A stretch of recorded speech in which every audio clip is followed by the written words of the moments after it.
साल 1926 कैलाश पर्वत को एक्सप्लोर करने पहुंचे कुछ लोगों के अनुभव ने इस पहाड़ को सिर्फ एक माउंटेन नहीं बल्कि दुनिया की सबसे बड़ी मिस्ट्री में से एक बना दिया।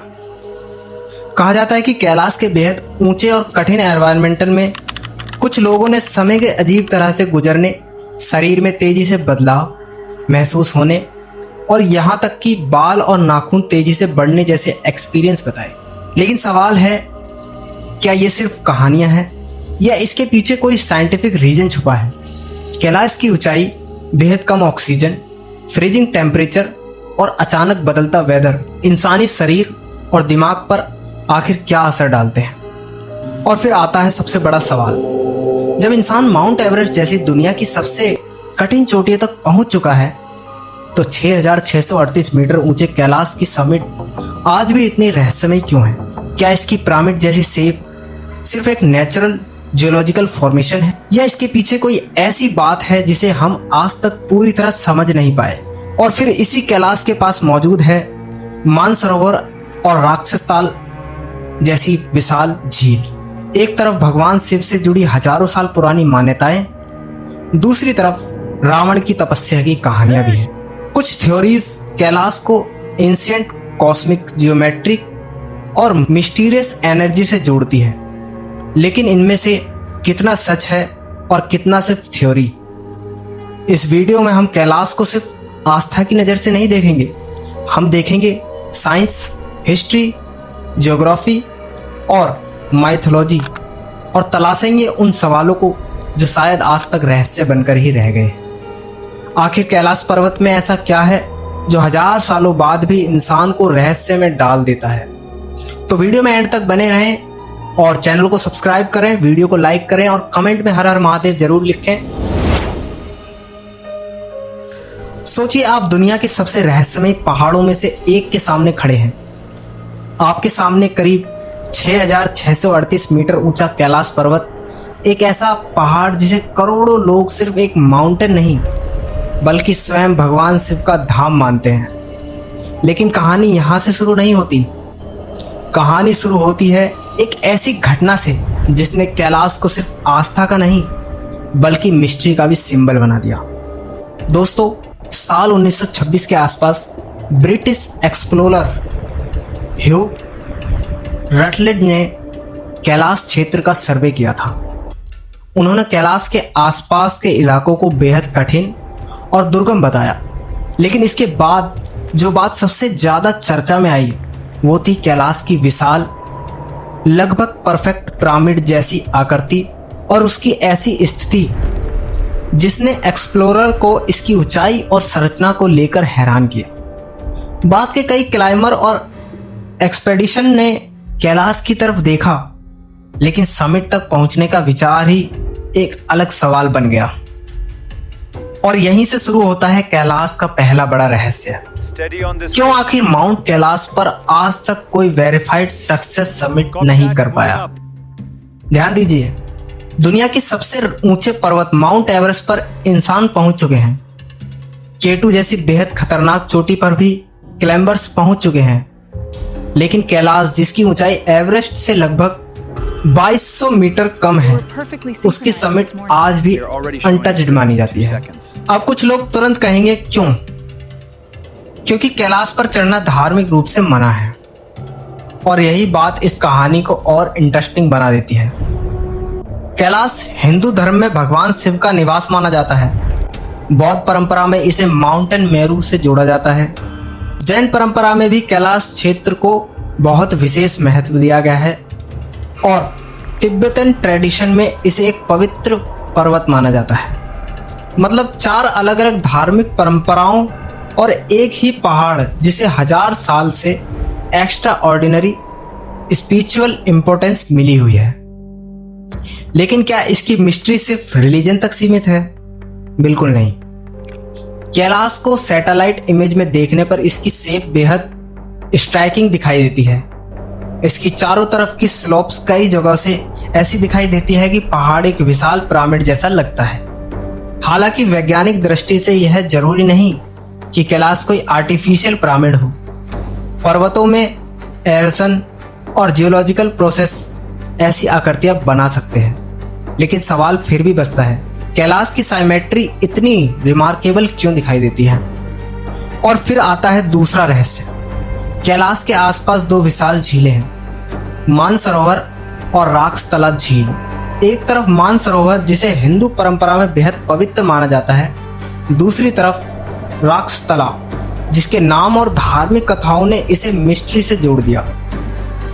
दोनों झीलें एक दूसरे से बिल्कुल पास हैं, लेकिन उनके कैरेक्टर में काफी अंतर दिखाई देते हैं। मानसरोवर को पवित्र और शुभ माना गया, जबकि राक्षतला को धार्मिक कथाओं में नकारात्मक प्रतीक के रूप में देखा गया। और यही माइथोलॉजी एक फैसिनेटिंग कहानी सुनाती है। कहा जाता है कि राक्षतला का संबंध रावण से था। मान्यता है कि रावण ने भगवान शिव को प्रसन्न करने के लिए यहाँ कठिन और कठोर तपस्या की थी। अब ध्यान रखिए, यह धार्मिक मान्यता है, हिस्टोरिकल फैक्ट नहीं। लेकिन इसी मान्यताओं ने राक्षतला को कैलाश की मिस्ट्री स्टोरी का एक पावरफुल हिस्सा बना दिया। कहा जाता है कि रावण भगवान शिव को प्रसन्न करने के लिए अपना सिर तक अर्पित करने के लिए तैयार हो गया था। उसकी भक्ति और तपस्या से शिव प्रसन्न हुए और उसे वरदान दिया। लेकिन कैलाश की कहानी में सबसे इंटरेस्टिंग बात यह है कि यहाँ माइथोलॉजी और जियोग्राफी कई जगह एक दूसरे के साथ चलती दिखाई देती है। कैलाश क्षेत्र सिर्फ धार्मिक रूप से महत्वपूर्ण नहीं है, इसके आसपास का तिब्बतन प्लेट्यू एशिया की कई महत्वपूर्ण नदियों के सोर्स रिलीजन से जुड़ी हुई है। सिंधु नदी, सतलुज नदी, ब्रह्मपुत्र और कर्णाली जैसी नदियों की ड्रेनेज सिस्टम इसी व्यापक क्षेत्र से जुड़ी है। यानी एक ऐसा पर्वतीय क्षेत्र जहां से निकलने वाला पानी एशिया के विशाल हिस्से की सिविलाइजेशन और इकोनॉमिक सिस्टम को प्रभावित करता है। इसी वजह से कुछ लोग कैलाश को एशिया का वाटर टावर जैसी उपमाओं से जोड़ते हैं। लेकिन अब आते हैं उस मिस्ट्री पर जिसे इंटरनेट ने सबसे ज्यादा सेंसेशनल बना दिया। कैलाश पर जाने वाले कुछ यात्रियों ने अनयूजुअल वेदर, अचानक बदलते मौसम, तेज हवाओं और बेहद कठिन परिस्थितियों की बात बताई है। लेकिन यहाँ एक बात समझना जरूरी है, कैलाश कोई आसान ट्रैकिंग डेस्टिनेशन नहीं है। यह ऊंचाई, लो ऑक्सीजन, एक्सट्रीम कोल्ड, तेज विंड और अनप्रेडिक्टेबल वेदर वाला क्षेत्र है। इसलिए वहां किसी व्यक्ति को अनयूजुअल एक्सपीरियंस होना अपने आप में सुपरनैचुरल प्रूफ नहीं है। लेकिन फिर भी एक सवाल रह जाता है, अगर इंसान ने एवरेस्ट फतह कर लिया तो कैलाश की समिट पर क्लाइंबिंग क्यों नहीं होती? इसके पीछे सिर्फ एक कारण नहीं है, सबसे बड़ा कारण है धार्मिक और सांस्कृतिक सेंसिटिविटी। कैलाश को हिंदू, बौद्ध, जैन और बौन परंपराओं में स्केर्ड माना जाता है। इसलिए यहाँ पिलग्रिमेज का उद्देश्य समिट करना नहीं, बल्कि पर्वत की परिक्रमा यानी कौरा करना है। और यही बात कैलाश को बाकी माउंटेन से बिल्कुल अलग बना देती है। दुनिया के ज्यादातर पर्वतों पर क्लाइंबर सोचता है मैं समिट तक कैसे पहुंचूं, लेकिन कैलाश पर पिलग्रिम सोचता है मैं इसके चारों ओर यात्रा कैसे पूरी करूं। यह डिफरेंस छोटा लगता है, इसी में कैलाश की पूरी साइकोलॉजी छिपी है। अब जरा सोचिए, एक पर्वत जिसकी चोटी तक पहुंचना इंसान की एम्बिशन हो सकती है, उसे हजारों सालों से लोग भगवान का निवास मानकर उसके चारों ओर सिर्फ सर झुकाकर चलते रहे। यानी यहाँ दुनिया समिट को विक्ट्री नहीं मानती, वहाँ कैलाश में समिट से ज्यादा इंपॉर्टेंस सरेंडर है। और शायद यही इसकी सबसे बड़ी मिस्ट्री है। लेकिन कैलाश की कहानी में एक और फैसिनेटिंग चीज है, उसका कंपास लाइक अपीयरेंस। कई इंटरनेट क्लेम्स में कहा जाता है कि कैलाश की चारों साइड्स चार दिशाओं की ओर परफेक्टली अलाइंड है। कुछ लोग इसे एंशिएंट कॉस्मिक जियोमेट्री से जोड़ते हैं, लेकिन साइंटिफिक एविडेंस इस बात को पूरी तरह सपोर्ट नहीं करता कि कैलाश की चारों साइड्स बिल्कुल मैथमेटिकली परफेक्ट डायरेक्शन में है। फिर भी इसकी जियोग्राफिकल पोजीशन और शेप ने इसे लोगों की इमेजिनेशन को हजारों सालों से प्रभावित किया है। अब सोचिए, हजारों साल पहले जब सैटेलाइट नहीं था, मॉडर्न मैप भी नहीं था, जीपीएस नहीं था, तब लोगों ने इस रिमोट माउंटेन को इतना स्केर्ड कैसे बना दिया? यही सवाल हमें हिस्ट्री और माइथोलॉजी के बीच ले जाता है। कैलाश का नाम सिर्फ आज की धार्मिक किताबों में नहीं आता, भारतीय और तिब्बतन ट्रेडिशन में इसकी गहराई प्रेजेंस रही है। पुराणों में कैलाश को शिव के निवास के रूप में वर्णित किया गया है। भगवान शिव, माता पार्वती और कैलाश की इमेजिनरी भारतीय संस्कृति में इतनी गहराई से जुड़ी है कि कैलाश सिर्फ एक लोकेशन नहीं रहा, वह शिव के डिवाइन वर्ल्ड का सिंबल बन गया। और शायद इसीलिए कैलाश को देखकर लोगों को सिर्फ एक पहाड़ दिखाई नहीं देते, किसी को वहां शिव दिखाई देते हैं, किसी को कॉस्मिक माउंटेन, किसी को नेचर की मास्टरपीस और किसी को एक ऐसा मिस्ट्री जिसका आंसर अभी भी बाकी है।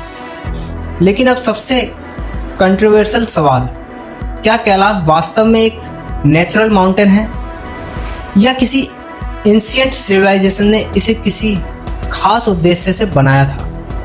इंटरनेट पर कई थ्योरीज मिलती हैं कि कैलाश एक आर्टिफिशियल पिरामिड है, किसी एशियन टेक्नोलॉजी का हिस्सा है या पृथ्वी की किसी मिस्टीरियस एनर्जी ग्रिड का सेंटर है। लेकिन यहाँ हमें थोड़ा सावधान रहना होगा। इन थ्योरीज के समर्थन में अभी तक क्रेडिबल साइंटिफिक एविडेंस नहीं है। कैलाश की पिरामिड लाइक अपीयरेंस को जियोलॉजिकल प्रोसेस से एक्सप्लेन किया जा सकता है, लेकिन मिस्ट्री की दुनिया में एविडेंस और इमेजिनेशन के बीच यही फर्क होता है। यहाँ एविडेंस खत्म हो जाता है, वहीं थ्योरीज शुरू हो जाती है। और कैलाश थ्योरीज के लिए शायद दुनिया के सबसे परफेक्ट लोकेशन में से एक है, क्योंकि यहाँ ज्योग्राफी है, यहाँ एंशिएंट ट्रेडिशन है, यहाँ माइथोलॉजी है, यहाँ एक्सट्रीम एनवायरनमेंट है और सबसे बड़ी बात, यहाँ हजारों साल पुरानी ह्यूमन कर्सिटी है। और अब एक और इंटरेस्टिंग बात दोस्तों, कैलाश की परिक्रमा यानी कौरा लगभग 52 किलोमीटर के आसपास मानी जाती है। रूट के अनुसार दूरी में अंतर हो सकता है। पिलग्रिम इस कठिन यात्रा को पूरा करते हैं, कुछ लोग पैदल चलते हैं, कुछ लोग पूरी श्रद्धा से दंडवत करते हुए आगे बढ़ते हैं।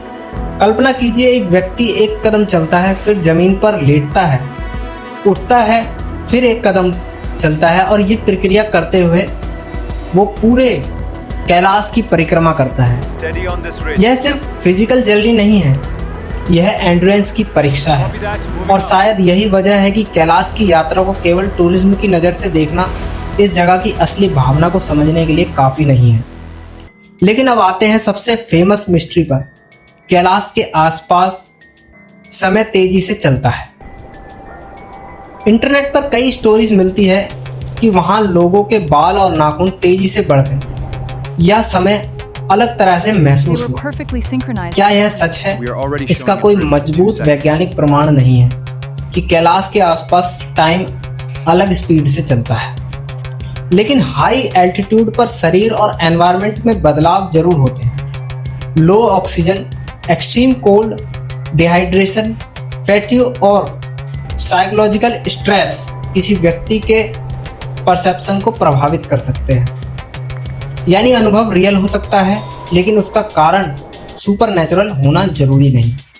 और यही कैलाश की कहानी को और इंटरेस्टिंग बनाता है, क्योंकि हर मिस्ट्री का जवाब चमत्कार नहीं होता। कभी कभी नेचर खुद इतनी एक्स्ट्राऑर्डिनरी होती है कि उसे समझने में हमें सदियों लग जाती है। तो इसी के साथ धन्यवाद दोस्तों, मिलते हैं अपनी अगली वीडियो में।